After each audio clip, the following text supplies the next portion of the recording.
지장경의 제2 분신 집회품을 펴보세요. 제2 분신 집회품 42페이지예요. 42페이지. 이 분신 집회품은 지장보살님에 대해서 분명하게 알 수 있는 그런 품이에요. 아, 지장보살님이 이런 역할을 하는구나. 이런 역할을 하기 때문에 그래서 우리가 지장기도를 해야 되는구나. 지장기도를 왜 해야 되는지는 그 다른 품도 있지만 요게 이제 지장경 중에서 요 부분이 제일 중요하죠. 지금 도리천에서 설법하는 거예요. 그러니까 부처님이 어머니를 위해서 도리천으로 올라가셔서 설법하는 중입니다. 그 중에 분신 집회품은 전 삼천대천세계에 있는 지장보살님이 한 분이 아니에요. 지장보살님이 분신이 많아. 그래서 삼천대천세계에 수많은 헤아릴 수 없이 많은 지장보살님이 활동을 하고 계신데 그분들이 다 모여들었어요. 어디에? 도리천에 다 모여들게 됩니다. 그래서 그 지장보살님은 그때 부처님께서 지장보살님의 분신들의 이마를 다 어루만지면서 이렇게 말씀하십니다. 뭐라고 하시냐면 나는 오타각세에서 억세고 거친 중생들을 교화하고 그들의 마음을 바로잡아 삿된 것을 버리고 바른 길로 돌아오게 하였느니라. 그러나 그 중에 열의 한두 명은 아직 나쁜 버릇에 빠져 있느니라. 그러므로 나는 백천만억 분신을 나타내어 널리 방편을 내어 베풀어 교화하나니 근기가 뛰어난 이는 법을 듣고 곧 믿어 받아들이며 좋은 과보가 있는 자들에게는 부지런히 권하면 바른 것을 이루니라. 그리고 어둡고 둔한 이는 오래도록 교화해야 비로소 돌아오고 업이 무거운 이는 우러러 공경하는 마음을 내지 않기도 하느니라 라고 했습니다.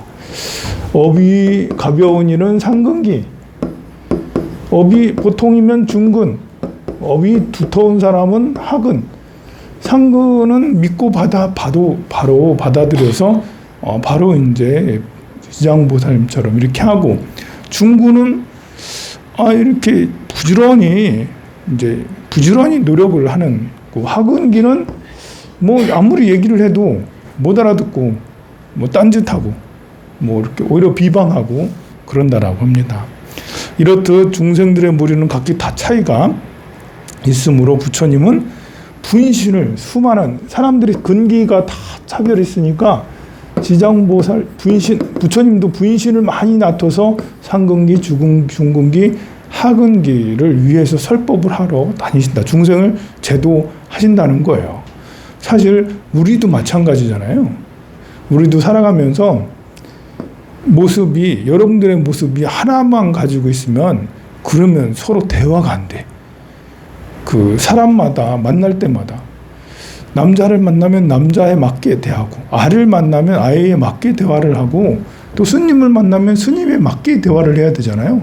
선생님을 만나면 선생님에 맞게 대화를 하고, 또 그 상황에 따라서 아침은 아침에 따라서, 전쟁이 일어났으면 전쟁의 상황에 따라서, 그리고 뭐 이렇게 돈이 필요할 때는 돈이 필요한 상황에 따라서. 그래서 나의 모습이 분신이 꼭 지장보살님이 100,000개를 많이 나투는 것도 있지만, 다른 모습으로 나투는 것도 있지만, 우리 자신에게도 내 모습이 하나로만 있으면 그러면 소통이 되질 않아요. 그래서 그것들을 우리는 무아라고 해요. 무아가 아니고 유아다. 내가 있다. 라는 것은 나의 태도가 일관적이고 그거밖에 없다라는 거예요. 그래서 무슨 말을 해도 돌덩이처럼 바뀌질 않아.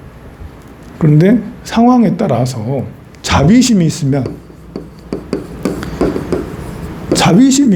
상황이나 사람에 따라서 달라질 수밖에 없어요. 왜냐하면 자비심이라는 게 뭐냐면 나와 남이 다르지 않다라는 거거든요.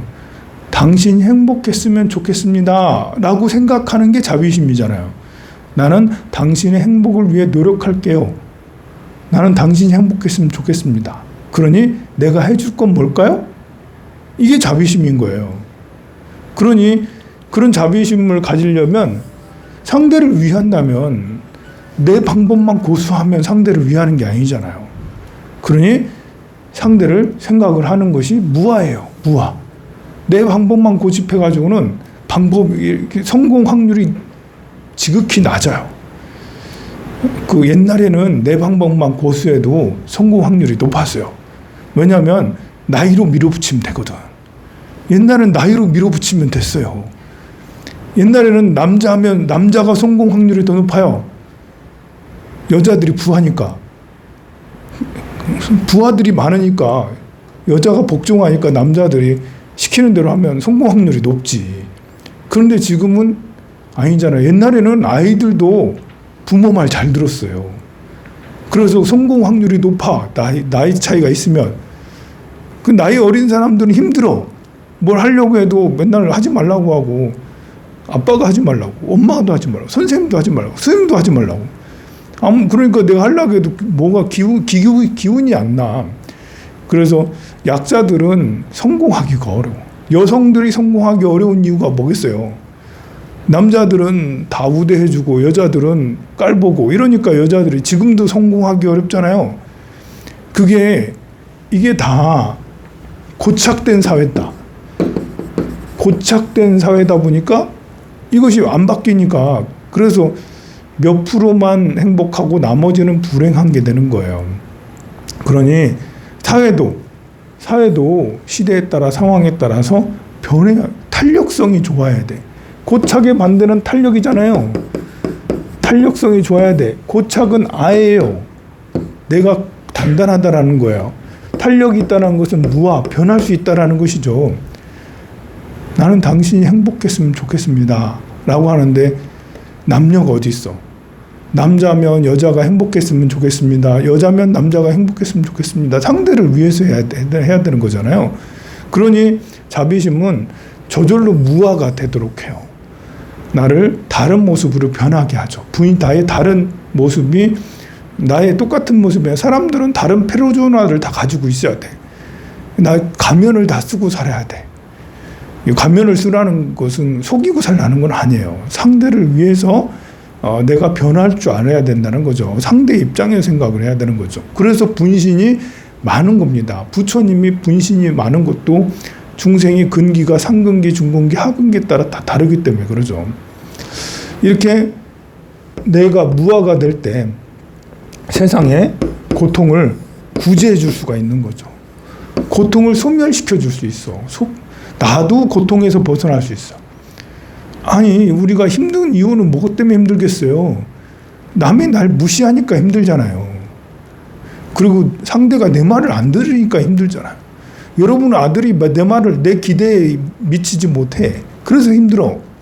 그리고 뭐 부부 관계가 기대에 못 미쳐. 돈이 기대만큼 생기지 않아. 그래서 기대만큼 안 되니까 힘든 거잖아요. 그런데 내 기대가 크다라는 것은 아가 크다라는 거였어요. 아가 크다. 여러분들 각자마다 돈에 대한 기대, 건강에 대한 기대, 자식과 남편, 뭐 등등의 기대가 있잖아요. 이게 커요 다. 그러다 보니까 그게 안 맞으니까 고통이 커. 그러면 내가 그 벽을 허물고 나 그지여도 괜찮아 이러면서 집 한 채 없어도 되고 쫄쫄 굶어도 되고 뭐 폐암 4기 3기 괜찮아. 폐암 4기시지 보살님이 폐암 4기 괜찮아 이러면서 왜냐하면 다음 생에는 나 행복하게 태어날 수 있기 때문에 난 다음 생에 잘 태어날 수 있는 자신이 있어. 난 다음 생에 뭐 부처로 태어날 거야. 세행이지지로 관세음보살로 태어날 거야. 그러니 이 생에 어떤 식으로 죽어도 나는 아무 미련도 없어. 괜찮아. 그러니 재산이 없어도 괜찮아. 몸이 아파도 괜찮아. 사람들한테 삿대질 당하고 미움 받을 수도 있는 거지. 살다 보면. 내가 잘할 때도 내가 정의를 행할 때 세상이 나에게 돌을 던질 때도 있는 거예요. 위에 우리 회사에 이렇게 비리가 너무 많은데 비리 많은 회사 고발을 해야 돼요, 말아야 돼요? 고발을 해야지. 비리 많은 회사 고발을 해야지. 그럼 어떻게 돼요? 그날로 인생은 그냥 아작 나는 거예요. 그냥 회사에서 잘리고 또 다른 회사 가지도 못하고 찍혀가지고. 그래도 정의를 행해야 되겠죠? 그렇죠? 아니요. 그런 결연한 정신들이 필요하지 않겠습니까? 그것이 이제 어쨌든 무아를 잘 체득을 하면, 그러면 이제 우리가 어느 상황에서도 탄력적으로 그 상황에서도 행복을 찾을 수 있어요. 아무리 불행한 상황에서도 그래도 나는 행복해라는 것을 찾을 수 있죠. 평상시에 내가 행복한 이유가 뭘까를 100만 개도 더 찾을 수 있어야 돼. 그런 사람은 탄력성이 좋은 사람이에요. 내가 아무리 생각해봐도 행복한 것이 없어. 이런 건 고착되어 있는 사람이에요. 그 사람은 아집에 찌들려 있는 거예요. 벽이 너무 커. 벽이 너무 두터워서 허물어지질 않아. 근데 탄력성이 있으면 어떤 것도 다 행복할 수가 있습니다. 그래서 여기에서 이렇게 많은 분신에 대해서 이야기를 해요. 부처님도 본인도 분신이 많아. 근데 지장보살님도 역시 마찬가지로 그렇다. 지장보살도 이렇게 분신을 나타내는데, 남자의 몸을 나타내기도 하고 여자의 몸을 나타내기도 하고 천룡의 몸을 나타내기도 하고 귀신의 몸을 나타내기도 하고, 또는 산숨, 내, 강모샘, 우물 같은 이런 모습으로, 때로 우물로 나타나, 나무로도 나타나고 산으로도 나타나, 다양한 모습으로 나타나요. 그리고 거사, 구광, 재상, 비구, 비구니 스님으로도 나타나고 아라한으로도 나타나고 벽지불 보살의 몸으로도 나타나서 부처의 몸으로만 나타나지 않는다는 거죠. 이렇게 해서 나는 여러 겁을 두고 부지런히 노력하여 억세고 거친 죄업의 중생들을 제도하셨다옵니다. 그 중에서도 아직도 가스리지 못해서 제도하지 못한, 그래서 이렇게 악도에 떨어져 크게 괴로워하는 중생들이 있는데요. 그대는 여기서 이제 중요합니다. 그대는 내가 이 도리천국에서 간절히 부축할 것을 생각해서 사바세계의 미륵 뿌리 오실 때까지, 여기는 이제 빨간 줄로 빡빡 이제 그 줄을 아주 중요한 별 5개 착착착착 쳐놓고 이걸 외워야 돼요. 이렇게 부처님이 임무를 주시는 거예요. 그대는 마땅히, 지금도 아직도 제도가 되지 못해서 부처님이 열심히, 석가모니 부처님이 정말 쎄 빠지게 열심히 하셨어요. 그런데 아직도 업장이 두터운 중생은 남아있어. 그래서 이제 지장보살한테 그대는 내가 이 도리천국에서 간절히 너한테 부탁을 할 것이니까 사바세계에 미륵불이 올 때까지, 나는 곧 열반에 드니까 미륵불이 올 때까지 모든 중생이 고통을 영원히 벗어날 수 있도록 장차 미륵불을 만나 뵙고 수기를 받을 수 있게 할지니라. 미륵불이 올 때까지 내 대신 중생을 제도해라 라는 것입니다. 그때 모든 세계에 모인 지장보살들의 분신이 다시 한 몸을 이루어 애절한 마음으로 부처님한테 인정받았잖아. 내가 곧 열반에 들 텐데, 내가 열반에 들고 나면 미륵불이 올 때까지 네가 좀 내 일을 해봐. 그러면 이 제자인 지장보살은 얼마나 기쁘겠습니까? 그래서 분신들이 하나로 합쳐져서 눈물을 흘리면서 그렇게 말씀하십니다. 눈물을 흘리면서 부처님께서 아래죠. 세존이시여, 제가 아득히 먼 겁으로부터 부처님의 인도를 받아 그래서 신통을 얻었는데요. 그래서 영원히 생사의 고통을 여의고 열반의 기쁨에 이르도록 하겠나이다. 그리고 불법 속에서 털끝 하나, 물 한 방울 하나, 모래 하나, 티끌 하나만큼이라도 착한 일을 하게 되면 제가 점차 교화하고 제도하여 큰 이익을 얻도록 하겠나이다. 세존이시여, 오직 바라옵건대 후겁, 후세, 야겁 중생에 대해서는 염려를 마세요.